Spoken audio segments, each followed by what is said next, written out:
I really don't like the word networking. I think we should switch that whole mentality to extreme friendshipping. How I came to this realization is that I got to judge two DJ competitions in Las Vegas recently.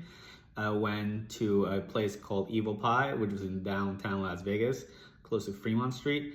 And then the other place that I went to was in Colorado Springs and to a club named Aqua.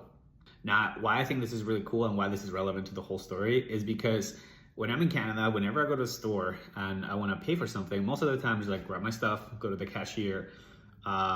They usually ask cash or credit, and then whatever it is, conversation ends there. You grab your stuff and you go. But for whatever reason in America, there's always like side comments with like almost every single person that you interact with. You go to the store, go to Walmart, you go, I don't know, grab cookies or whatever, and then the cashier with it like, oh, I like those cookies. Have you tried the new flavor that they released with whatever?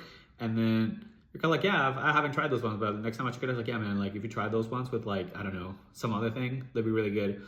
There's like constantly like little side comments that people tell each other that I think is just interesting because it kind of seems like they're constantly trying to seize like, can I be friends with this stranger, whatever?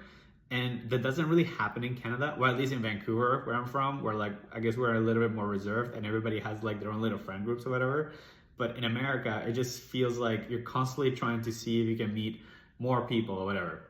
Networking seems to be a thing that, at least how I understood it, is that like you're supposed to meet a bunch of people and then hopefully that expands your network. That way, if you have struggles or maybe you have opportunities, you can reach out to your network and be like, hey, I have this opportunity. Does anybody want to take it? Or, hey, I just got fired. Does anybody have a job or whatever? And that could be really help out. Now, in my experience, like networking really works if the relationship that you have with that second person is like pretty close, or at least you have like a genuine like friendship going back and forth. And I do feel like if you're not really building friendships when you meet people, then you're not really networking. So I do feel like sometimes you do get into situations in which like you meet somebody that happens to be looking for something. Then like that could be like a lucky situation where it's like, oh gee, like I'm a chemist, are you looking for a chemist? It's like, actually yes, we are. We're gonna go ship you to fucking like Latin America, which is literally what happened to me.